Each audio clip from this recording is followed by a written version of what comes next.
آج ہم بات کریں گے ٹائٹینک دے وہیکل سمندری جہاز کی باقیات بحر اوقیانوس کے گہرے پانیوں میں کیسے تلاش کی گئی۔ ناظرین گرامی، ٹائٹینک 269 میٹر لمبا تھا، جس میں عملے اور مسافروں سمیت تقریباً 3300 افراد سوار تھے۔ امریکہ اور کینیڈا میں حکام دن رات مسلسل بحر اوقیانوس کے گہرے پانیوں میں اس آبدوز کو تلاش کرنے میں مصروف ہیں، جو ٹائٹینک کے ملبے کو دیکھنے کے لیے 5 سیاحوں سمیت لاپتہ ہو گئی ہے۔ یہ آبدوز اتوار کی صبح 5 سیاحوں کو لے کر سمندر میں اتری، تاہم اپنی روانگی کے 1 گھنٹہ 45 منٹ بعد غائب ہو گئی۔ لاپتہ آبدوز کو چلانے والی کمپنی اوشین گیٹ نے اپنے ایک بیان میں کہا ہے کہ وہ عملے کو واپس لانے کے لیے تمام آپشن کو بروئے کار لا رہی ہے۔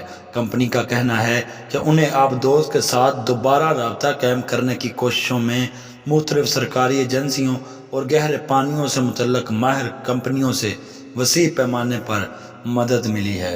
ٹائٹینک کی باقیات شمالی بحر اوقیانوس میں موجود ہیں، جو کینیڈا میں نیو فاؤنڈ لینڈ کے ساحل سے تقریباً 600 کلومیٹر جنوب مشرق میں 3800 میٹر سمندر کی گہرائی میں پڑی ہیں۔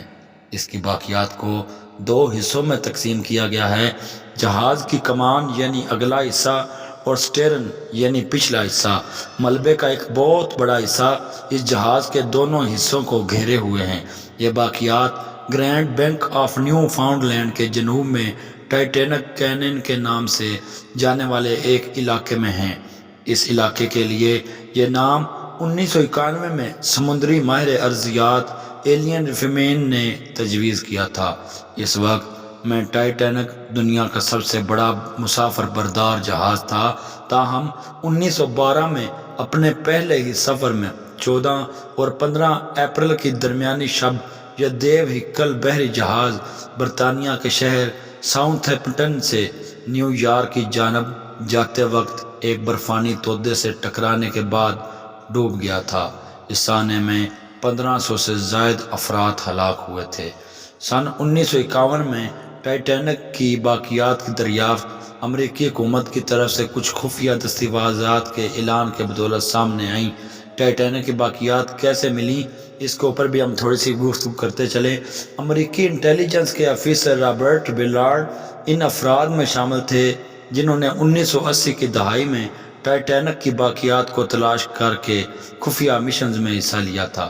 امریکی بحریہ نے انہیں جہاز کی تلاش کے ذرائع فراہم کرنے پر رضامندی ظاہر کی، لیکن ساتھ ہی شرط رکھی کہ وہ صرف اس صورت میں ان وسائل کو استعمال کر سکتے ہیں جب وہ 1960 کی دہائی میں بحر اوقیانوس میں ڈوبنے والی 2 امریکی جوہری آبدوزوں کو بھی تلاش کریں گے۔ اپریل 1912 میں جب اس حادثے کی خبر نیو یارک پہنچی تو لوگ اخبارات کے دفاتر کے باہر آویزاں نشریے دیکھنے کے لیے اکٹھے ہو گئے۔ اس طرح خفیہ فرانکو امریکن مشن کا آغاز 1985 میں ہوا۔ دوسری جانب ٹائٹینک کی تلاش کی آڑ میں اس آپشن کا فیصلہ اس لیے درست سمجھا جا رہا تھا جس سے روسیوں اور ذرائع ابلاغ کو شک نہ ہو کہ ڈوبی ہوئی آبدوزوں کو تلاش کیا جا رہا ہے۔ اس مشن کا پہلا حصہ کامیاب رہا۔ بلارڈ کو یو ایس ایس تھریشر اور یو ایس ایس اسکارپین دونوں آبدوزیں مل گئیں۔ اب بلارڈ کا مسئلہ یہ تھا کہ ان کے پاس ٹائٹینک کو تلاش کرنے کے لیے صرف 12 دن باقی رہ گئے تھے۔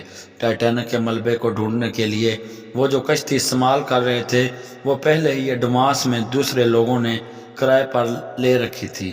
بالآخر اسکارپین کو تلاش کرنے کے لیے تجربے کے ساتھ ہی بلارڈ کو صرف 8 دنوں میں 1 ستمبر 1985 کو ٹائٹینک مل گیا۔ اس کو تلاش کرنے میں انہیں آرگو آبدوز سے مدد ملی جو کیمروں سے لیس تھی اور تصاویر کو سامنے منتقل کرنے کی صلاحیت رکھتی تھی۔ ناظرین گرامی، اس تمام واقعے اور تمام معاملے میں ایک بات سامنے آئی جو بلارڈ نے اپنی منہ زبانی 2021 میں بی بی سی کے ساتھ ایک انٹرویو میں اس وقت کو یاد کرتے ہوئے کہا تھا کہ جب انہوں نے جہاز کا ملبہ دیکھا تو ایک لمحے ان کے اندر خوشی کی لہر دوڑ گئی، لیکن دوسرے ہی لمحے ان کی خوشی تاسف میں بدل گئی۔ بلارڈ نے یاد کرتے ہوئے کہا کہ ہم پر آشکار ہوا کہ ہم کسی کی قبر پر خوشی کا جشن منا رہے ہیں، ہم شرمندہ ہیں۔